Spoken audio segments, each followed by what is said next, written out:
안녕하세요. 주식경제 유토피아 주토피아에 오신 것을 환영합니다. 자, 오늘 제가 나스닥 전망 할 텐데요. 일단 여기 국제유가라고 돼 있는 거는 제가 실수를 한 게 금에 대해서 볼 겁니다. 오늘 금, 금 이야기 잠깐 하고 넘어갈 거고. 그리고 오늘은 이제 파월이 오늘 이제 새벽에 이야기를 했어요. 파월이 이야기가 증시에 미칠 영향 뭐 이거 이야기하고 그 다음에 뭐 뉴스 한 두 개 정도 보고 이렇게 차트 분석할 텐데 오늘은 볼린저 밴드 가지고 제가 설명을 좀 하겠습니다. 월봉 볼린저 밴드요. 이거를 보는 이유는 이번에도 이제 댓글이 한번 달렸어요. 어떤 이제 구독자님이 이제 볼린저 밴드에 대해서 이야기를 하셨고 예전에도 볼린저 밴드에 대해서 이야기를 하신 분이 있었어요. 이분은 지금 제 채널을 보고 있는지 잘 모르겠습니다. 이 월봉 볼린저 밴드를 가지고 여러분들에게 설명을 할 겁니다. 예, 지금의 증시 전망에 대해서. 예, 이렇게 생각하시면 될 거예요. 이게 여러분들한테도 좀 도움이 될 거라고 생각하거든요. 공부에 도움이 될 것이다. 이렇게 생각해서 제가 오늘 영상을 만들었고요. 저는 확률 높은 시황 전망을 여러분께 전달합니다. 여러분들이 구독 안 하면 나중에 무조건 후회합니다. 구독하는데 1초만 투자하시고 구독 알림 좋아요는 무조건 해야겠죠. 자, 파월이 금리를 올릴 수도 있다라고 이야기를 했습니다. 그런데 제 채널을 계속해서 보신 분들은 이 이야기에 대해서 이제 어색하지 않을 거예요. 이 이야기가 어색하지 않을 거고 놀랍지도 않을 겁니다. 왜? 자, 미국이 금리를 올린 이유는 결국에 물가를 잡기 위해서 금리를 올렸습니다. 그래서 고금리를 유지를 하고 있는 거예요. 안 그러면 스태그플레이션이 일어나서 모든 게 개박살이 났을 수 있으니까. 자, 한국도 개박살 났을 겁니다. 아마 그랬으면. 그런데 미국이 5.5%라는 금리 인상을 단행하고 급격하게 이거를 유지하겠다고 얘기를 합니다. 그쵸? 이걸 왜 유지해야겠다고 이야기를 하는지는 제가 앞서 방금 설명드렸듯이 물가를 잡아야 되기 때문에 지금 금리를 내릴 경우에 물가는 다시 폭등할 겁니다. 그런 미친 짓을 할까요?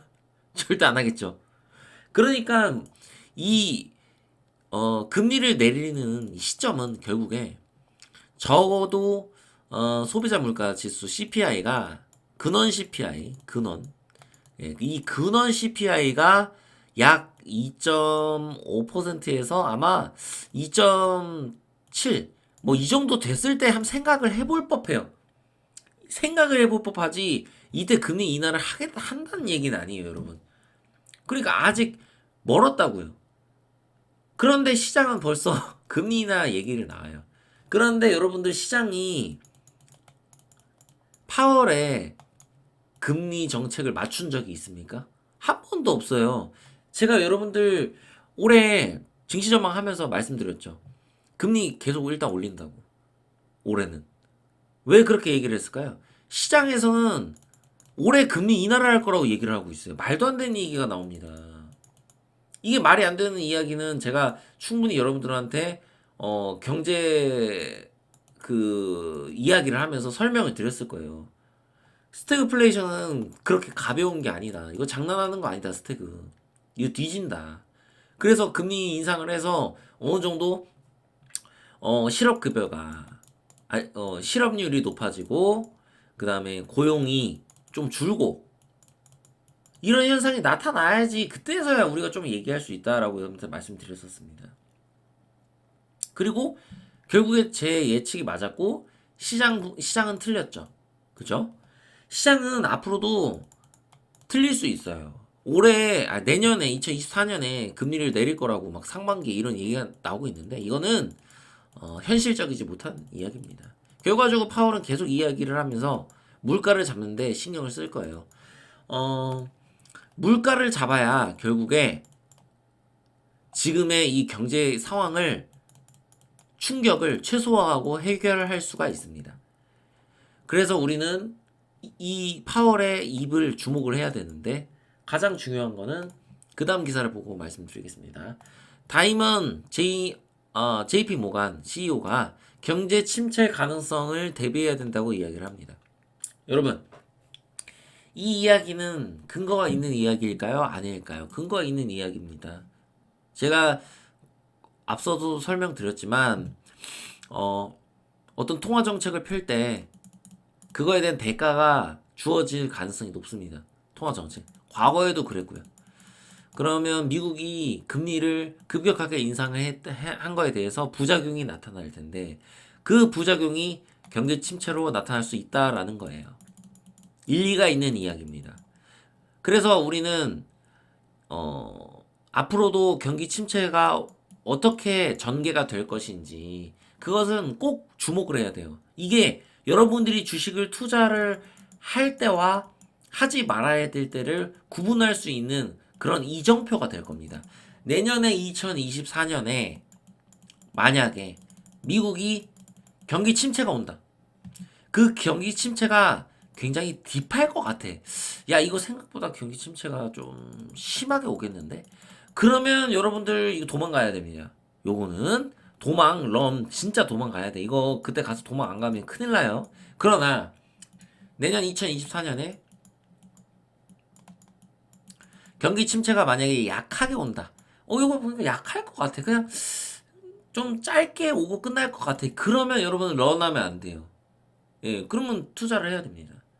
결과적으로 경기 침체가 강한 경기 침체가 오는지 약한 경기 침체가 오는지 지표들을 확인하고 또 파월의 입을 확인하면서 여러분들이 투자를 하셔야 됩니다. 파월의 입에서 경기 침체는 조금 피하기 어려울 것 같습니다. 이런 이야기가 나오는 순간 여러분들은 주식시장에서 좀 약간 관망을 하는 자세를 가져야 됩니다. 이 이야기가 나오기 전까지는 주식 투자를 해도 된다는 얘기예요. 자, 이렇게 우리가 시장을 접근해야 됩니다. 자, 대공황을 이야기하는 사람들이 있어요. 다시 한번 말씀드리지만 제가 오늘 이제 대공황 영상 찍을 수도 있습니다. 좀 봐서 지금 일단 오늘 찍을까 고민 중이에요. 어쨌든 중요한 거는 오늘이든 아무튼 조만간 찍겠죠. 미국의 대공황은 진짜 이거는 낭설이에요. 예, 이거 말이 안 되는 겁니다. 여러분. 다시 한번 말씀드리겠습니다. 한국하고 미국은 다르다. 이거 짚고 넘어갈게요. 아직 뭐 일어날 수 있는 그런 가능성이 전혀 보이지 않습니다. 경기 침체는 확률이 꽤 있어요. 그렇지만 대공황은 아니에요. 경기 침체하고 대공황은 그 결이 다르다고 여러분이 생각하셔야 됩니다. 그러면 왜 나는 대공황이 오지 않을 거라고 얘기하느냐, 미국이. 그거는 이제 차트를 보고 말씀드리겠습니다. 자, 볼린저 밴드 처음 봤죠. 제가 볼린저 밴드를 안 봐요. 근데 그렇다고 볼린저 밴드에 대해서 연구를 한 적이 없느냐? 그건 아니죠. 제가 보조 지표에 대해서는 정말 밤을 새고 제가 저 코피까지 흘리면서 그렇게 연구했던 적이 있어요. 그래서 너무나 잘 알고 있습니다. 그래서 오늘은 볼린저 밴드에 대해서 이야기를 좀 하면서 설명을 할 텐데요. 자, 금 같은 경우는 볼린저 밴드의 하단선에 닿았다가 월봉인데 지금 상단선에 있습니다. 그러면 우리가 볼린저 밴드의 관점에서 봤을 때 어떻게 해석을 할 수 있나요? 상단선에 왔으니까 하단선으로 갈 수 있는 확률이 있다. 라고 우리가 예측을 해볼 수 있겠죠. 왜? 볼린저 밴드는 이 상단선을 이탈할 가능성이 약 2%밖에 되지 않습니다. 맞나요? 이거 제가 오래돼가지고 볼린저 밴드를 제가 접한지 저는 이렇게 알고 있거든요. 그러니까 이게 기본적인 볼린저 밴드의 이론이에요. 그래서 볼린저 밴드로 우리가 투자를 할 때 하단선에서 매수하고 상단선에서 파는 요 전략을 취할 수가 있다라는 거죠. 이거 보면 되게 마법의 지표라고 생각이 들죠. 근데 실제로 볼린저 밴드는 쓸만한 지표가 맞습니다. 그러나 볼린저 밴드를 잘못 해석할 경우에는 문제점이 생긴다. 매매를 할 때 문제점이 생깁니다. 볼린저 밴드로 추세를 읽을 때는 이 중심선의 기울기로 추세를 읽어야 돼요. 이 상단선의 기울기로 일단은 추세를 읽어서는 안 된다고 여러분들한테 말씀을 드리고 싶습니다. 그런데 금 같은 경우는 지금 볼린저 밴드의 중심선이 상승세로 돌아선 상황입니다. 즉 상승 추세로의 전환이 이루어졌다. 라고 우리가 해석을 해야 돼요. 그러니까 금은 지금 28 전쟁 이후로 올랐는데 내리지를 않아요. 그런데 제가 지금 금 차트를 쭉 봤는데 이거 금 돌파할 것 같습니다. 예. 요거 돌파할 것 같습니다. 그래서 돌파하시면 금에 대한 투자를 생각을 해볼 수가 있는데 저는 금보다 주식을 추천드립니다. 차라리 주식이 변동성이 훨씬 더 클 거예요. 주식보다 금보다. 예, 금은 변동성이 저는 그렇게 크지 않을 거라고 판단하고 있고요. 주식보다 크지 않을 거라고. 그 얘기는 비효율적이다라고 우리가 얘기할 수 있겠죠. 금을 우리가 해지 상품으로 봐야 되는 게 맞는데 금은 해지이자 자산의 성격을 가지고 있습니다. 그러니까 금은 자산이라는 얘기예요. 어떤 금이 통화가 될 수는 없습니다. 금이 통화가 되지 않는 이상 금의 어떤 상승률은 제한적일 수밖에 없고요. 이런 것들을 여러분들이 고려를 하셔야 됩니다. 원래는 금이 오르면 주식이 내려야 되는 게 이게 인지상정인데요. 제가 지금 일단 봤을 때는 금도 상승하고 주식도 상승하는 이런 현상이 일어나지 않을까 조심스럽게 생각하고 있습니다. 왜냐면 나스닥도 고점을 뚫기 직전의 모습이거든요. 그러니까 시장이 조금 불안한 성격을 띠고 있어요. 그런데 불안하지만 한편으로는 어떤 이제 미래에 대세 상승이 올 수 있는 이런 가능성이 좀 열릴 수 있는 이런 구간이라고 여러분들이 좀 생각을 해야 돼요. 금이 과거에 이때가 1979년도인데요. 그쵸? 요때가 이제 스태그플레이션이 일어났을 때죠. 그리고 근본이제가 폐지가 됐을 때입니다. 이 당시에 지금 엄청난 상승이 있었고 볼린저 밴드의 확장이 일어났죠. 그러고 볼린저 밴드의 축소가 있었습니다. 볼린저 밴드는 축소와 확장을 반복해요. 그럼 지금 상태에서 금을 보고 여러분들이 볼린저 밴드로만 해석을 한다고 가정했을 때는 야 이거 버블 아니야? 라고 이해할 수 있겠죠. 그쵸? 왜냐면 볼린저 밴드가 많이 확장이 돼 있으니까. 그런데 이렇게 해석하는 거는 약간 좀 잘못된 해석 방법이에요. 볼린저 밴드가 이제 볼린저 밴드의 상단과 하단 폭이 줄었을 때 이게 확장이 됐을 때 이제 시세가 분출된다고 우리가 얘기를 하거든요. 그래서 그 전에 있는 과거의 어떤 볼린저 밴드의 그 폭과 비교하는 것은 나쁘지 않은 생각이에요. 그러나 최근에 확장이 되고 계속 이 확장을 유지했잖아요. 그리고 시세의 변화가 일어났잖아요. 그 얘기는 앞으로 미래는 볼린저 밴드가 확장이 더 일어날 수 있다는 얘기예요. 이렇게 해석을 하셔야 돼요. 예. 과거에 이때 볼린저 밴드가 확장이 됐다고 이거하고 비교해가지고 지금 이 볼린저 밴드의 이 폭이 크니까 버블이다. 이거는 잘못됐다라는 얘기예요. 그거를 저는 여러분한테 말씀드리고 싶어요. 지금 이게 확장이 추가적으로 일어나도 이상할 게 없다라는 얘기예요.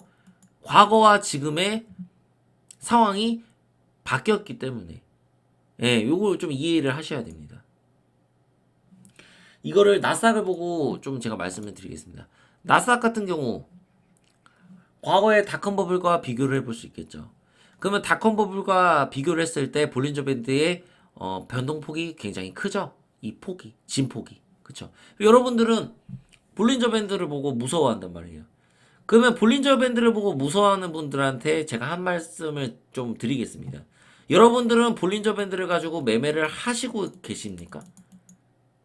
이거 가지고 매매를 하세요? 만약에 그렇다라면 저는 오케이. 이렇게 해석해도 됩니다. 예, 돼요. 왜? 난 볼린저 밴드를 가지고 매매를 하는 사람이니까. 나는 볼린저 밴드라는 기준과 원칙이 있는 사람이니까. 그런데 이 볼린저 밴드로 미래를 예측해서는 안 돼요. 이거는 조금 잘못된 이야기입니다. 복합적인 분석이 들어가야지. 제가 앞서 설명드렸잖아요. 금이 볼린저 밴드의 상단과 하단 폭이 넓어져서 이게 좀 그 이격이 커졌어요. 그쵸? 지금도 이격이 커요. 아, 이거 여기랑 비교하면 안 되죠. 요거랑 비교를 해야죠. 이격이 요때랑 비슷하죠. 그쵸? 아, 그러니까 버블이다. 금 차트 여러분들한테 보여드렸잖아요. 금 차트. 금 차트 보면 여러분들이 그 버블이라고 생각해야 되죠. 그쵸? 금도 버블이고 이것도 버블이네. 이거는 말이 안 되는 이야기죠. 왜 이런 일들이 벌어질까요? 그거는 볼린저 밴드가 결국에 후행성인 지표이기 때문이에요. 후행성. 시세가 나오고 나서 책정이 되는 거예요. 이 어떤 지표의 이 선들이. 그러니까 지금은 시세의 진폭이 넓어졌습니다. 유동성이 많이 공급이 되면서. 그랬기 때문에 과거와 다른 모습을 보이는 겁니다. 이해가 가시겠죠? 제가 지금 아주 상세하게 설명을 드린 겁니다. 왜? 좀 도움 되시라고. 그럼 볼린저 밴드로 만약에 추세를 예측한다면 우리가 어떻게 봐야 될까? 그리고 매매를 한다면 어떻게 접근해야 되는지 요거를 좀 설명드리고 오늘 마치도록 하겠습니다. 볼린저 밴드로 월봉상으로 봤을 때 하단선에서 상단선에서 파는 이 매매 기법은 확률이 굉장히 높습니다. 거의 제가 최근에 한 20년 넘게 데이터를 한번 좀 제가 이렇게 보고 말씀을 드리는 건데요. 거의 확률이 90% 이상에 육박합니다. 거의 99%에 가깝습니다. 그래서 이 매매법은 확률이 굉장히 높아요. 근데 왜 이 매매법이 확률이 높고 높을까? 이거에 대해서 여러분들 말씀드리면 추세가 상승 추세이기 때문에 그래요. 이 상승 추세는 볼린저 밴드로 보면 안 돼요. 만약 볼린저 밴드로 보고 싶다면 이 중심선을 보십시오. 그러면 중심선이 지금 추세가 돌렸잖아요. 그쵸? 그러니까 볼린저 밴드를 우리가 해석했을 때 상승 추세로 돌아섰구나. 시장이 이렇게 분석을 하셔야 됩니다. 그래서 볼린저 밴드가 상단선에 있을 때 내려오더라도 여기에서 내릴 가능성이 높으니까 볼린저 밴드가 많이 내렸으면 여기에 만약에 이 구간에 왔어요. 주가가. 그럼 이 구간에서 매수를 우리가 생각을 해볼 수 있습니다. 이렇게 해서 볼린저 밴드 가지고 활용하셔서 투자를 하셔야 돼요. 볼린저 밴드를 보조지표로 보시고 투자의 도구로 사용하셔야 돼요. 이거를 가지고 미래를 예측하시면 안 됩니다. 그거는 정확도가 떨어져요. 반대로 볼린저 밴드로 우리가 해석을 했을 때 이 닷컴 버블 이후로 우리가 좀 보겠습니다. 이 닷컴 버블까지 보고 말씀드릴게요. 고점에서 밀려서 하단까지 왔어요. 그쵸? 만약에 내가 반대로 인버스를 한다고 가정할게요. 고점에서 저점으로 우리가 이걸 보고 매매를 했을 때 비효율적입니다. 굉장히. 왜냐면 추세가 상승 추세니까. 여러분 이 고점에서 볼린저 밴드 닫고 하단까지 기다리는 게 무려 2004년경에 볼린저 밴드 고점을 찍었잖아요. 09년이 돼서야 기회가 옵니다. 어떤 기회? 매수를 해서 매도를 할 수 있는 기회. 그쵸? 인버스 같은 거 매수해가지고. 이 고점에서 인버스를 매수하고 이 저점에서 매도할 수 있는 이 기간이 무려 5년이라는 세월이 있었어요. 5년 뒤에야 수익을 청산할 수 있는 거예요. 상승 추세니까 하단으로 잘 가지를 않아요. 그럼 결국에 하단에 가는 그 횟수가 작으니까 이 하단에서 매수를 했을 때는 금방금방 수익이 나오죠. 네? 하단에 매수했을 때. 그쵸? 여기 하단 오지도 않았죠. 하단에서 매수했을 때 금방금방 수익이 나온다. 왜? 상승 추세니까. 그만큼 미국이 강한 겁니다. 미국의 경제는 튼튼하고 강하고 호황 국면에 진입을 이미 해한 상황인 겁니다. 이해 가시겠어요? 하단으로 갈 확률이 매우 떨어지는 거예요. 확률이 낮다는 얘기예요. 하단으로 간 게 지금 수십 년 동안 지금 손꼽아봐야 한 번, 두 번, 세 번, 네 번밖에 없어요. 무려 2000년도 닷컴 버블 이후로 무려 20년이 넘는 기간 동안 볼린저 밴드의 월봉상 하단으로 간 게 네 번밖에 없습니다. 단 네 번. 이게 현실이에요. 그러니까 이 상단선에서 하단선으로 바로 이렇게 갈 확률은 매우 낮은 겁니다. 매우 낮은 거예요. 이렇게 해석하셔야 돼요. 볼린저 밴드를 이렇게 이해하시고 여러분들이 분석을 하셔야지. 지금 여기 볼린저 밴드를 지금 상단선에 갔다고 이게 위험하다 이렇게 해석하는 거는 잘못된 해석이라고 여러분한테 말씀드릴게요. 그러면 우리가 합리적으로 판단을 할 수 있는 건 일단 볼린저 밴드가 설사 이 여기가 상단이고 이게 내리더라도 이 추세가 상승 추세니까 아 여기에 맞고 떨어지겠구나. 이거 맞고 올라갈 수 있겠구나. 이렇게 해석해야 돼요. 그러면 우리가 버블이고 이게 미국이 잘못됐다 시장이 이렇게 해석하려면 어떻게 해야 되냐? 여기 있는 구간에서 음봉이 나와야 된다는 거예요. 음봉이 나오고 이렇게 해서 여기를 터치를 해야 됩니다. 이때 가면 우리가 얘기를 할 수 있겠죠. 아, 이거 진짜 버블이 꺼질 수 있겠구나. 이게 나오지 않는 이상은 버블이라고 이야기하면 안 돼요. 그리고 버블이라고 이야기하지 않을 수 있는 그거에 대한 거는 제가 여러분들한테 많이 이야기를 해드렸고, 앞으로도 저는 그거 가지고 1시간 동안 영상 만들 수 있어요. 예. 이 정도의 그게 있어야 돼요. 그러지 않으면 이거 가지고 단순하게 해석해서 이게 버블이라고 얘기하는 거는 잘못됐다라고 여러분한테 말씀드리는 겁니다. 그러니까 저도 만약에 음봉이 떨어져서 이렇게 두 개가 나와가지고 이 하단선에 부딪히면 하단선 이탈을 하면 이거 위험하다라고 여러분한테 말씀드릴 수 있겠죠. 그쵸? 그렇게 되기 전까지는 우리가 다르게 해석해야 되고 지금 월봉상 볼린저 밴드의 상승 이 상단 있죠. 상단도 지금 상승세를 보이고 있고 여기에 지금 공간이 생겼어요. 그 얘기가 무슨 얘기예요? 이 공간을 채울 수 있다는 거예요. 양봉으로. 12월에 채울 수도 있고요. 아니면 내년 1월이 됐든 아니면 2월이 됐든 이 상단을 찍을 가능성이 높다라고 우리가 해석을 해야겠죠. 그러니까 지금의 나스닥은 확실한 상승 추세고 결과적으로 전고점을 돌파할 가능성이 높아졌다라고 해석을 해야 되는 게 옳은 해석인 겁니다. 여기까지만 여러분들한테 말씀드리고 오늘 영상 끝내도록 하겠습니다. 구독과 좋아요, 알림 설정 부탁드리고요. 주식경제 유토피아 주토피아였습니다. 감사합니다.